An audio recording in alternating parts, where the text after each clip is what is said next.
오늘 하나님께서 우리에게 주시는 말씀 야고보서 1장 1절에서 5장 20절까지 말씀입니다. 찾으셔서 1장 1절부터 8절까지 우리 교독하겠습니다. 제가 1절, 여러분들이 2절 읽으시겠습니다. 하나님과 주 예수 그리스도의 종 야고보는 흩어져 있는 12지파에게 문안하노라. 내 형제들아, 너희가 여러 가지 시험을 당하면 온전히 기쁘게 여겨라. 이는 너희 믿음의 시련이 인내를 만들어내는 줄 너희가 알미라. 인내를 온전히 이루라. 이는 너희로 온전하고 위하여 조금도 부족함이 없게 하려 하라. 너희 중에 누구든지 지혜가 부족하거든 모든 사람에게 후히 주시고 꾸짖지 아니하시는 하나님께 구하라. 그리하면 주시리라. 오직 믿음으로 구하고 조금도 의심하지 말라. 의심하는 자는 마치 바람에 밀려 유동하는 바람물결 같으니 이런 사람은 무엇이든지 주께 얻기를 생각하지 말라. 함께요. 그 마음을 품어 모든 일에 정함이 없는 자로다. 아멘. 에덴에서 반모까지 53번째 시간으로 신약성경 20번째 책 야고보서입니다.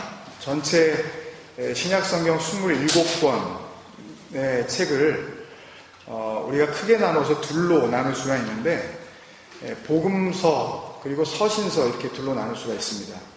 사도행전은 이제 누가복음의 연장선상에 있다는 것으로 우리가 생각을 한다면 나머지 22권의 그 신약성경은 전부 서신서라고 할 수가 있습니다. 물론 거기에 뭐 역사서니 또 뭐 일반서신, 목회서신, 옥중서신, 뭐 예언서 이렇게 나누기도 하지만 전부 크게 보면 서신서로 이렇게 우리가 볼 수가 있습니다. 근데 야고보서는 당연히 어디에 들어가겠어요? 서신서에 이제 포함이 되는 성경인데요. 22권의 서신서 가운데에 많죠. 22권이니까. 그죠? 22권의 서신서 가운데에 1등, 2등을 다툴 정도로 특히 한국 교회에 익숙한 서신서가 야고보서예요. 그러니까 이유야 물론 당연히 설교의 본문으로 많이 선택되어지기 때문이기도 하지만 이렇게 우리가 읽을 때에 내용상으로 볼 때도 일단 알려진 말씀들이 많아요.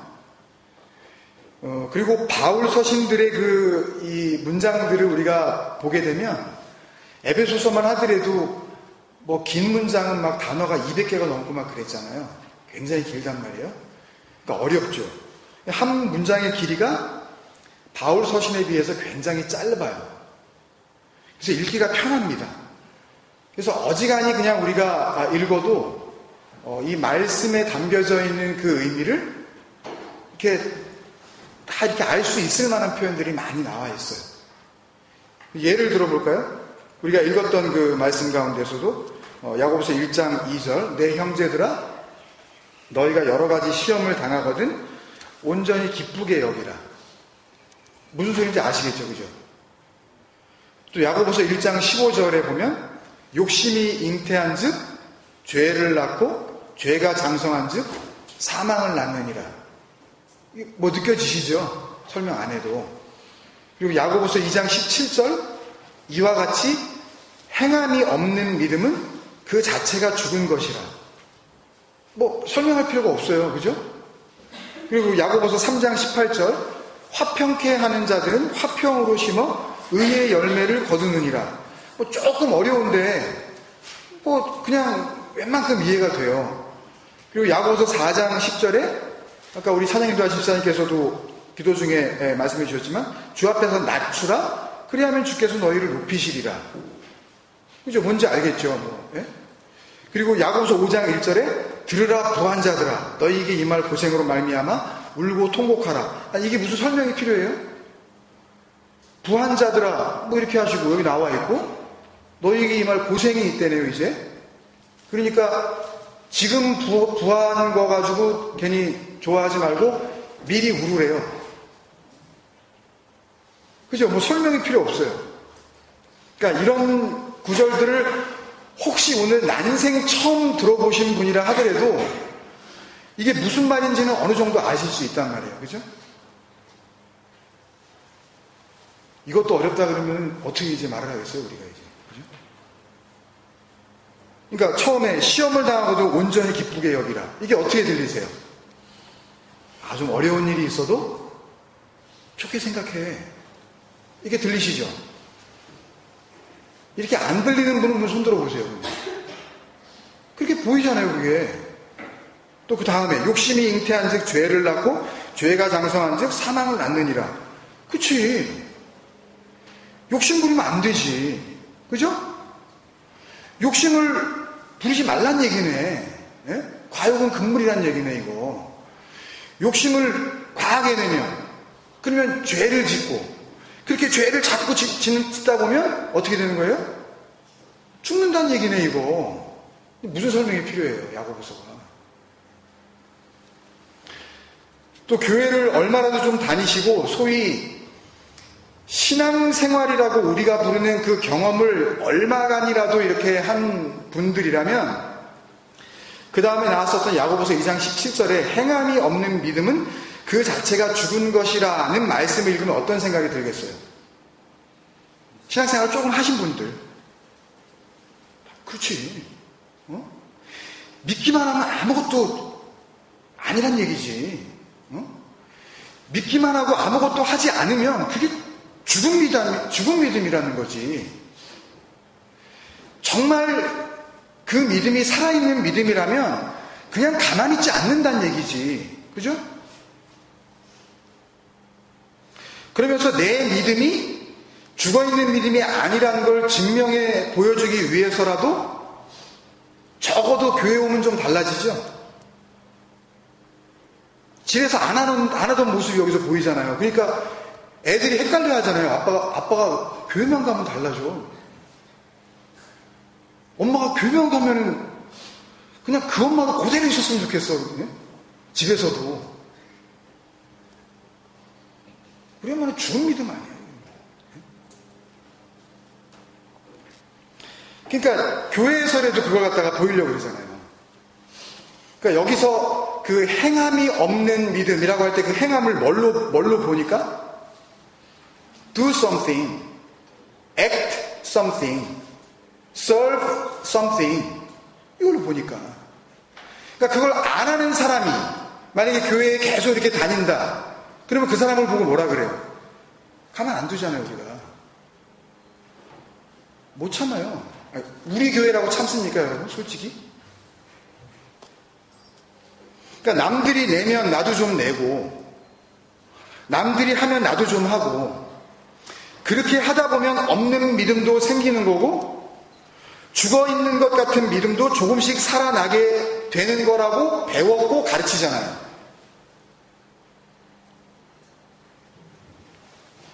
그리고 거기에 대해서 수긍을 해요. 그렇게 설교를 해도. 왜요? 자기 눈에도 이 말이 그렇게 보이니까. 뭐 달리 생각해 볼 여지도 없을 만큼 너무 뻔한 말씀이니까 뭐라고 반문도 못하는 거죠. 그러니까 다른 의미로도 보이지 않지만 괜히 혹시 내가 이게 이런 뜻 아니고 뭔가 이 말씀 안에 더 깊은 의미가 있는 건 아니에요? 라고 혹시 누군가에게 질문했다가는 진짜 믿음 없는 사람으로 몰릴까봐 그냥 하는 거죠, 그냥. 남들이 하는 대로. 그 길이 어떤 길인지도 모르면서. 그러니까 이런 이유 때문에 야고보서는 서신서 22권 가운데 가장 이해하기 쉽고 가장 실생활에 바로 적용할 수 있는 말씀이 되어 온 세상의 교회와 자칭 성도라고 하는 온 세상의 크리스찬들에게 굉장히 가까이 있게 된 겁니다. 그런데 그렇게 생각하고 나면 한두 가지 문제가 발생되는 것이 아닙니다, 여러분. 분명히 성경은 지금까지 구원은 인간의 어떤 노력도 첨가가 되지 않은 순수한 순도 100% 그 하나님의 전적인 은혜로 말미암아 이루어지는 것이라고 창세기에서부터 히브리서까지 계속 줄기차게 설명을 해왔는데 갑자기 이 신약성경의 이 막판에 이르러서 몇 권 안 남았다고 본색을 드러내려고 하는 건지, 야고보서에 와서는 그게 다가 아니고 너희들도 이제는 좀 뭔가 해야 돼 라는 요지의 말씀들이 막 쏟아져 나오니까 당황하게 되는 거죠. 이걸 어떻게 받아들여야 될지. 그래서 대부분의 신학자들이나 설교자들도 야고보서가 분명히 성경 안에 있는 하나님의 말씀, 그 한 책인 거 맞고, 그러니까 그냥 잘 모르겠다 그럴 수도 없고, 그렇다고 오직 믿음이면 된다고 그러다가 또 그것만 가지고는 안 되는 거라고 하기에도 멋쩍으니까 이걸 어떻게 연결시켰냐 하면, 맞습니다 여러분. 구원은 믿음으로 받는 거 맞습니다. 그런데 그 구원을 받은 다음에 그 구원을 온전케 하기 위해서는 그 믿음에 걸맞는 삶을 살아야 합니다. 그게 바로 지금 야고보서가 강조하고 있는 행함이 있는 믿음입니다로 결론을 내리게 된 거죠. 다 이렇게 결론을 내려요. 여러분 동의가 되세요? 좀 착실하게 살아보자는 그 말에 동의가 되시냐고요. 그러면 그게 완성의 자리로 간다는 게 동의가 되세요? 근데 왜 온 세상은 거기에 그렇게 놀아나고 있죠? 왜? 이런 식으로 우리가 다 들어왔어요. 아니, 사실 우리 눈에도 이게 그렇게 보여요. 그래서 심지어는 그걸 뜯어 고치자. 그 중세 종교개혁을 주도했던 마틴 루터도요, 목숨을 걸고 믿음이면 된다. 오직 믿음, 오직 말씀, 오직 은혜. 이것만 외치고 있는데 이 야고보서가 딱 나타났는데 자기 눈에도 믿음 말고도 뭔가 착하고 좋은 일을 해야 되는 거라고 보이는 거예요. 종교개혁자의 눈에도. 그러니까 여러분들 괜히 고민하지 마세요. 그 위대한 그분도 그러셨다니까요. 그래서 로마 카톨릭의 그 면죄부 판매라든지, 이거 말도 안 되는 이거 사기다. 아니, 돈 주고 뭐 딱지를 사면 하늘나라를 그냥 천국을 간다니까. 그걸 돈 주고 거금을 내고 샀다니까요, 여러분. 불쌍한 사람을 많이 도와줘야 구원받는다는 그 적선, 그 착한 일을 갖다가 어큐뮬레이트 이렇게 많이 하면, 그러면 내가 받은 게 많으면 그걸 갖다가 남한테 좀 흘려줄 수도 있다는 그 티오리가 적선교리예요. 그래서 성당 가면 그렇게 열심히 체러티를 하는 겁니다, 여러분. 바자회도 많이 하는 거고. 그래서 그렇게밖에 볼 수 없는 그 인간들은 성당 가서 좋아라고 하는 거예요. 진짜네, 여기가. 교회보다 낫네. 착한 일 많이 하잖아. 그래서 그런 거예요. 그렇게 모일 수밖에 없어요, 그 인간들은. 그러니까 이런 걸 깨부숴야 되는 그 종교개혁자의 입장에서는 야고보서가 내가 지금 깨부숴야 하는 그 잘못된 이 하나님을 향한 그 믿음을, 이 잘못 삐뚤어진 왜곡된 이 로마 카톨릭의 이 문제를 오히려 응원해주고 있는 것 같은 책이 야고보서로 보이잖아요. 하라 그러니까. 그래서 1522년 9월에 마틴 루터가 직접 독일어로 신약 성경을 번역을 해서 출판을 합니다. 근데 그 서두, 그 머릿말에 뭐라고 기록을 했냐면요, 이렇게 썼어요. 그러므로 야고보의 서신은 다른 신약 성경과 비교했을 때 진짜 지푸라기 서신이다. 스트로엘은 에피스텔. 이거 잡초다. 이거 잡으면 끊어진다 이거예요. 이거 쓰레기다 그런 뜻입니다. 독일어를 제가 몰라서 그러는데 독일어를 전공하신 분한테 한번 물어보세요. 이게 무슨 뜻인지. 지푸라기. 쓰레기다. 왜냐하면 야고보서에는 복음의 본질을 전혀 찾을 수 없다. 야고보서에는 복음이 없대요. 마틴 루터가 이게 얘기한 거라니까요. 야고보서가 성경으로 안 보인대요. 그래서 이 사람 진짜 야고보서 주석 안 썼습니다. 야고보서는 심지어 수도그라피아, 위경이다. 이거 가짜 문서야. 위조 문서. 이거 진짜 성경 아니야, 이거. 이런 게 어떻게 성경에 껴들었어, 이거. 이랬다니까요. 마틴 루터가. 그리고 몇 년 뒤에 죽기 전에 재판을 발행했습니다. 이 신약성경이 다 팔리고 세컨 에디션이 나왔는데 그 머릿말에다가 조금 바꿔서 겨우 뭐라 그랬냐 하면 알고 보니 야고보서도 좋은 책이었다. 그래놓고는 결론을 어떻게 내리냐 하면요. 야고보서는 성도가 지켜야 할 하나님의 율법이래요. 성도가 지켜야 할 하나님의 율법을 힘있게 강조하고 있다. 바른 믿음은 바른 행동을 하게 만든다. 이게 일반적 교인들의 그 주장 아닙니까? 아니, 믿음이 바르다면 바른 행동이 나와야지. 아니, 교회 다니는 인간들이 왜 저래? 라는 이야기를 하잖아요. 그 진리를 그걸로 설명하고 싶어서 안다를 내잖아요. 그러니까 개독교 먹사라는 얘기가 나오는 거 아닙니까? 그걸 그 눈으로밖에 보이질 않으니까. 따라서 믿음이 있다면 끊임없이 선한 일을 하지 않을 수 없는 것이다 래요. 믿음은 우리에게 선한 일들을 행할 것인지 묻지 않는다. 다만 믿음이 그것을 우리에게 묻기 전에 우리가 성도라면, 우리가 구원받은 거 맞다면 이미 행하고 있어야 하고 또 끊임없이 행하여야 한다. 그러므로 그런 일들을 행하지 않는 사람은 불신자이다. 이렇게 맺고 있어요. 머릿말에다가. 더 가관 아닙니까? 역시 야고보서에서 복음을 찾아볼 수는 없습니다. 뭐만 찾아낸 거예요? 지켜야 할 강력한 법. 이건 성경도 아니라고 그랬다가 참된 진리를 맛보지도 못하고 결국 마지막까지 숨이 거두는 그 순간까지 그 야고보서의 껍데기만 할당한 겁니다. 하나님 앞에서 인간이라는 존재가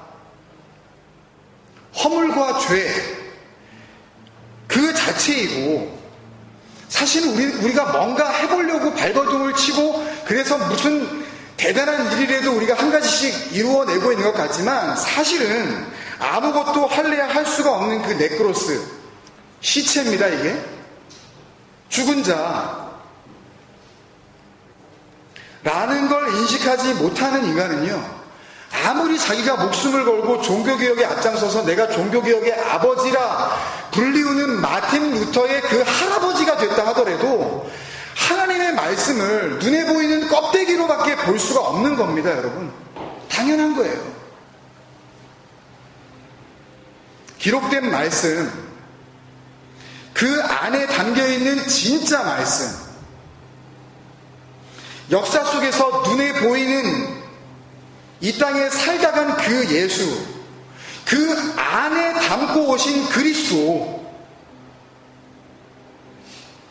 이게 금요일날 본문에 나왔었던 하나님 속에 감추어졌던 비밀의 경륜이잖아요. 에베소서 3장 9절에.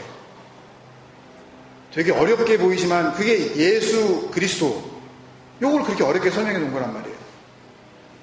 사람의 아들들로 머물러 있는 자들에게는 알려지지 않았던 그 진리의 알맹이, 다시 말해서 하나님의 은혜 앞에서는 나 시체에 맞네요. 죽은 자가 뭘 해서 하나님을 기쁘시게 하겠어요? 죽은 생명이 어떻게 하나님을 섬기겠냐고요? 를 온전히 깨닫지 못한 자의 눈에는 그 눈을 씻고 또 씻고 봐도 보이지 않는 겁니다. 뭐가? 야고보서 안에 담겨져 있는 그 복음이요. 그래서 고작 한다는 말이 야고보서도 좋은 책 맞다.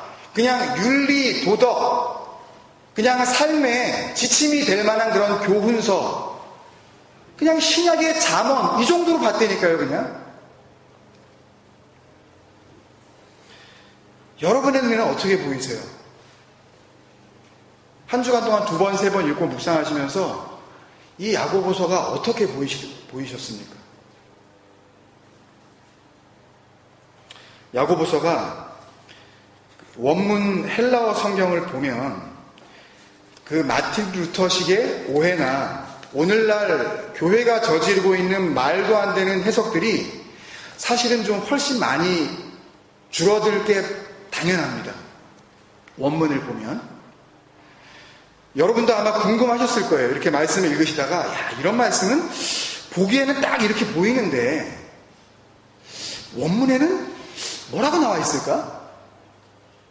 이런 생각을 하신 말씀이 있을 수 있을 거예요.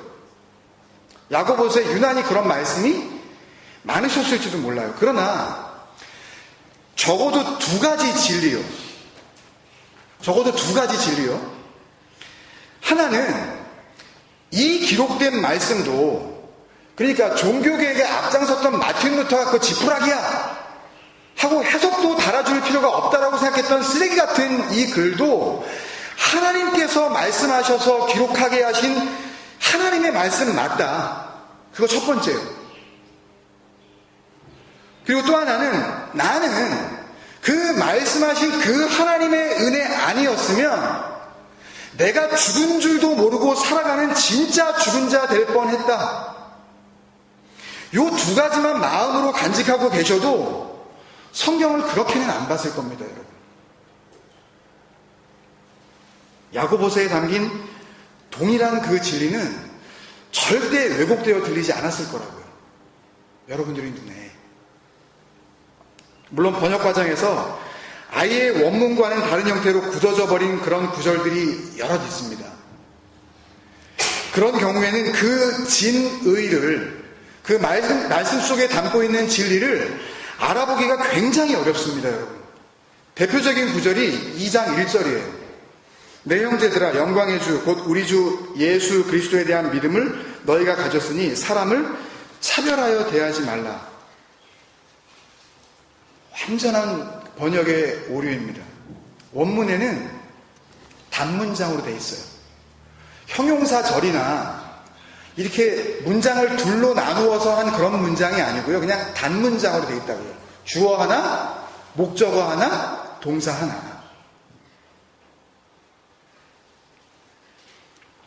직역을 하면 이렇습니다. 내 형제들아, 너희는 우리의 주, 그 영광의 그리스도 예수의 그 믿음을 드러나는 것으로 받지 마라. 조금 설명을 해드리면요. 이 드러난 것으로 해석하다라고 쓴 이 헬라어 단어 프로소폴라페시아, 뭐 알 필요도 없습니다, 여러분. 그냥 그 안에 담긴 내용만 알고 넘어가세요. 헬라어 안다고 뭐 구원이 이루어집니까? 프로소폴라페시아는 프로소폰이라는 단어와 람바노라는 단어의 합성어예요. 프로소폰은 뭐냐 하면 outward appearance, 밖으로 드러난 모습. 쉽게 얘기하면 그 사람의 행동, 그거를 이해하지 말라. 람바노, 받지 마라. 곁에다 put aside, 그거 갖다가 그런 식으로 이해하지 마라. 그러니까 다시 말씀드리면 너희는 우리의 주, 그 영광의 그리스도 예수의 그 믿음, 그게 누구의 믿음도 되는 거예요. 구원받은 그 백성들의 그 믿음도 되는 거 아니에요. 아니, 예수님의 그 믿음 다르고 우리의 믿음은 그러면 질 떨어지는 믿음이에요, 여러분? 아니잖아요.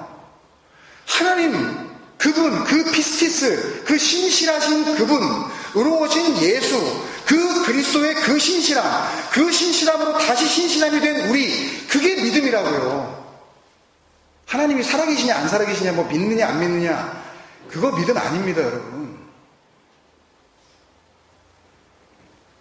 그러니까 프로소폰 람바, 밖으로 드러난 그 모습을 가지고 그 그리스도 예수의 믿음으로 해석하지 마라, 이런 뜻이에요.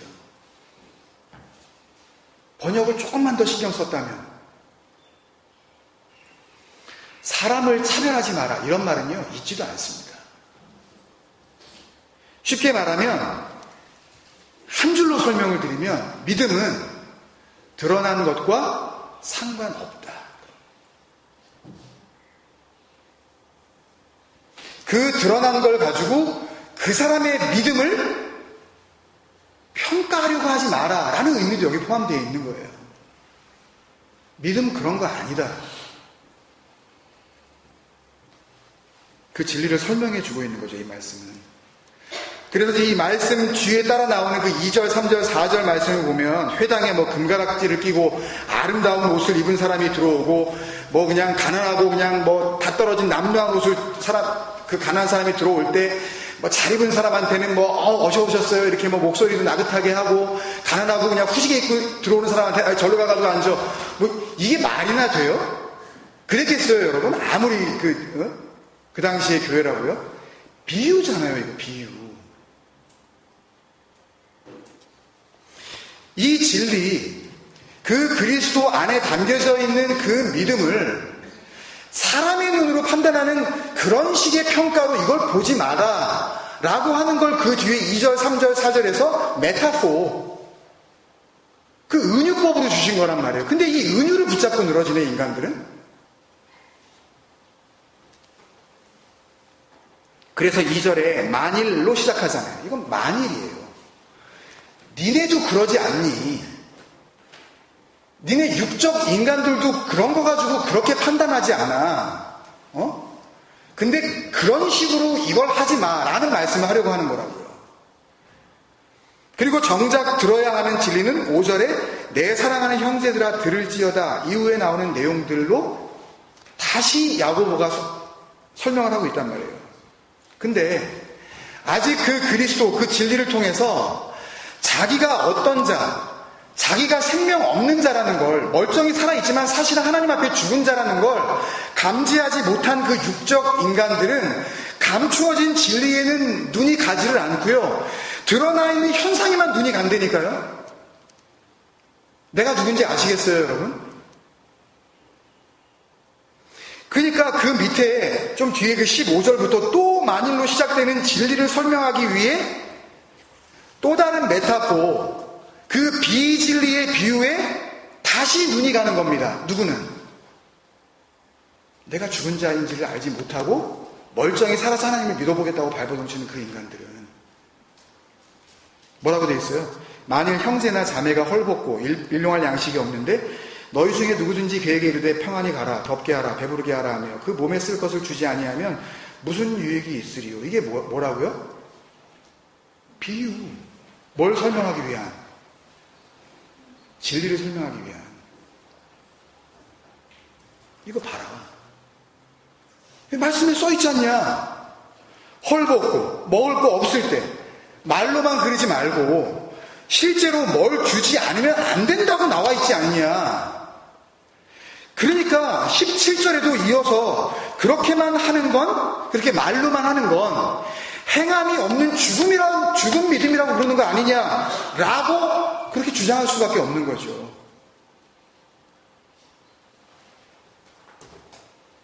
그 17절 그 맨 앞에 나오는 그 이와 같이 후토스라는 헬라어 단어는 그런 식으로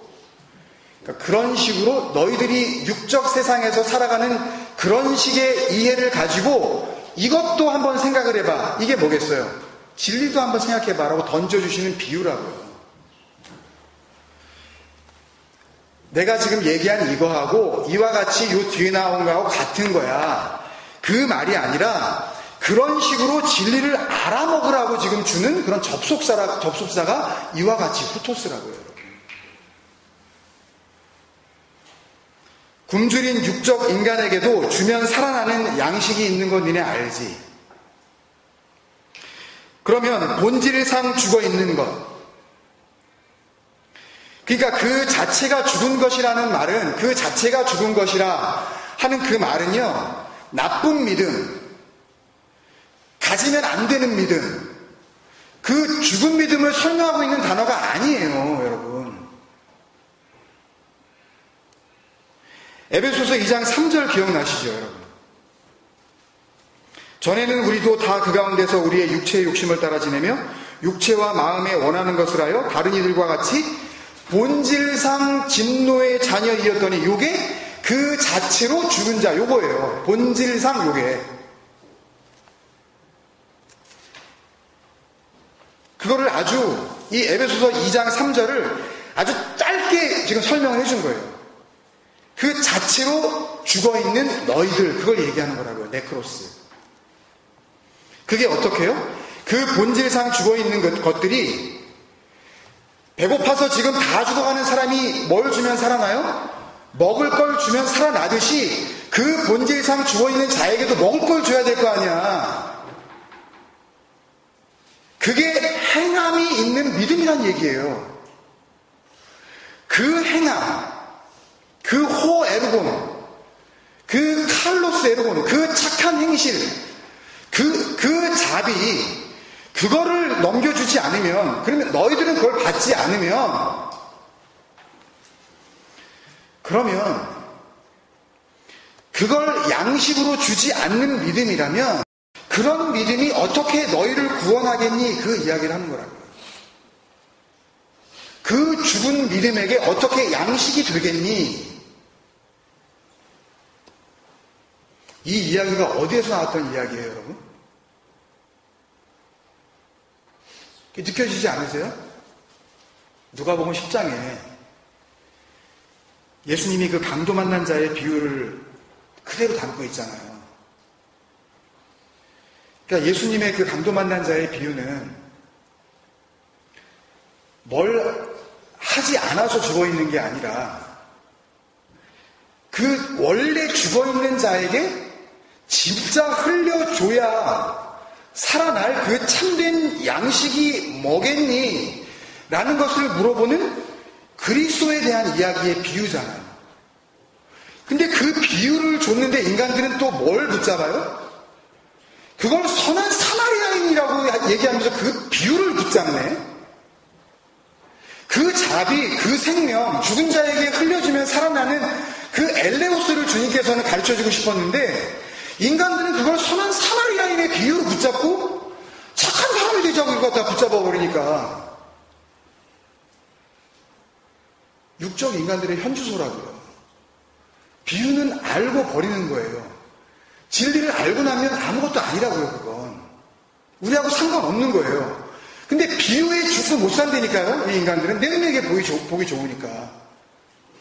한 군데만 말씀을 더 보고 마치겠습니다. 2주 전에 금요기도회 때도 나누었던 그 사마리아 여인과의 주님과의 그 만남 이후에 제자들과의 대화 내용인데요. 요한복음 4장 31절부터 보겠습니다.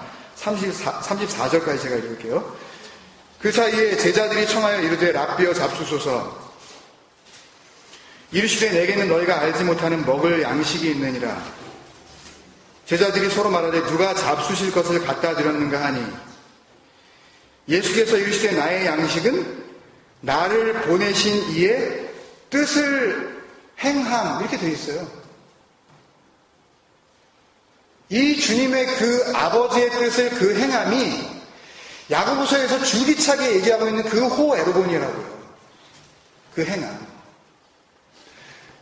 그 주님께서 이 땅에 오셔서 여러분 생각해 보세요. 그 나를 보내시니 그 아버지의 뜻을 행하며 그러면 어떤 일이 벌어지죠? 사망 가운데 있는 자들이 그 죽은 자들이 그 행함을 참된 양식으로 먹고 살아나는 그 행함이잖아요. 예수님 혼자 조차고 지금 내려오신 거예요? 그 죽은 자들을 살리러 내려오신 거 아닙니까? 무슨 말씀인지 아시겠어요? 그 아버지의 뜻을 행하면 그 아버지의 뜻으로 내가 뜻이 되면 그러면 그걸 통하여서 이 땅에 그걸 알아보는 자들은 살아나는 그 일을 그게 그분의 행함이란 말입니다, 여러분. 이게 행함이 있는 믿음. 그 그리스도의 이름이잖아요. 피스티스. 그리고 나서 그의 일을 온전히 이루는 이것이니라. 그래서 주님께서 그 언약의 기둥에 달려 죽으시면서 뭐라 그러셔요? 아니, 주님께서 그 하나님의 아들이신 분이 다 이루셨다고 그러잖아요. 근데 왜 오늘날의 교회는 아직 안 이루어졌다고 완성의 단계로 나아가기 위하여 그 행함을 통하여 구원을 이뤄야 된다고 얘기를 하냐고요. 주님은 다 이루셨다 그러는데 하나님은 그 주님을 통해서 완성하셨다 그러는데 왜 오늘날의 교회는 에베소서를 야고보서를 붙잡고 이 야고보서를 통하여 행함을 통한 완성의 단계에 이르자고 열심을 좀 내보자고 왜 그런 말도 안 되는 거짓 복음을 전하냐고요. 왜? 거기에 왜 성도들은 돌아나냐고요. 아니라고 박차고 일어나야죠. 그게 어떻게 진리냐고. 그게 어떻게 복음이냐고. 왜 하나님을 망령된 자로 그렇게 여기에 만드시냐고. 왜 여러분들 스스로를 속이냐고. 여러분들 그렇게 일어나셔야죠. 그게 우리 교회가 해야 할 사명인 줄로 믿습니다. 그 주님은 우리의 믿음, 우리의 구원, 우리의 생명, 우리의 그 영원한 삶을 다 완성하셨는데 왜 야고보서를 읽으시면서 스스로 속이시냐고요. 내가 죽었던 자이고 하나님의 은혜 앞에 설 수밖에 없는 날마다 죽는 자일 수밖에 없음을 여러분들 잊지 마시기 바랍니다. 그 진리, 그 생명, 그 은혜, 그 사랑을 알라고 말씀을 통하여서 비유를 하셨더니 인간들은 그 비유를 붙잡고 늘어집니다. 그리고 우리 모두 착한 사람이 되어보자고 그렇게 선포를 해요. 선한 사마리아인이 바로 오늘을 살아가야 할 그리스도인의 참 모습이라고. 그걸 행함이 있는 믿음의 표상이라고 내세웁니다. 비유는 진리를 설명하기 위한 재료일 뿐입니다. 그래서 육신을 입고 온 그 예수는 역사상에서 그렇게 지워질 수밖에 없는 존재여야 하는 것입니다. 근데 그 예수를 다시 살려내고 다시 죽이는 성탄절과 부활절을 계속 하자고요. 온 세계가. 그게 바로 드러내놓고 그 아들을 다시 그 나무에다가 못질하는 그 일이라는 것을 알지를 못합니다. 가르칠 거 다 가르치고 나면, 그 진리를 알고 나면 칠판에 있는 거 지우지 않습니까, 여러분? 진짜 이유, 진짜 그 능력, 진짜 그 생명, 그 진짜 원리를 알고 나면 그 분필은 필요 없는 거 아니냐고요. 근데 왜 분필을 붙잡고 늘어지시냐고요. 없어질 거, 사라질 거, 썩어질 거. 왜 그것들을 위하여 구하고 왜 그것들이 없으면 여러분들은 안절부절 하시냐고요. 아닙니다. 주님 말씀으로 우리는 그 진리를 깨닫고 이 땅에서 그분의 아들이 되어 그 영원한 나라로 그렇게 인도함을 받는 겁니다. 그걸 행하셔야 합니다. 여러분 아까도 그렇게 찬양하지 않았습니까? 찬양에 온 우주 만물 다스리시는 완전한 하나님. 찬양은 그럴싸하게 해놓고 그 완전한 그 하나님께서 보내신 그 그리스도를 통하여서 그 나무에 달려 다 이루셨다고 말한 그 예수를 다시 십자가에서 끌어내려서 행함이 없는 믿음이 가짜 믿음이라고 만약에 우리가 생각을 한다면 우리는 그 앞에서 아들로 살아가고 있는 존재냐는 말씀입니다. 우리의 찬양과 이 말씀과 우리의 삶이 정말 그 진리 안에서 하나가 되어서 주님께서 정말 기뻐하실 수밖에 없는 하나님을 사랑하는 아들로 오늘도 내일도 살아가시다가 주님 앞에 부르심 받기를 주님의 이름으로 축원드립니다.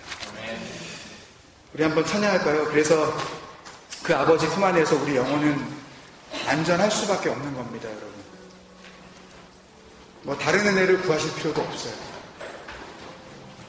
아까 1장 5절에 보니까 너희 중에 누구든지 지혜가 부족하거든 모든 사람에게 후해 주시고 꾸짖지 아니하시는 하나님께 구하라 그랬죠. 이 지혜가 무슨 지혜겠습니까? 에베소 세 번째 시간에 우리 나눴었던 기억나시는지 모르겠는데 그 진리를 진리로 발견해낼 수 있는 그 소피아.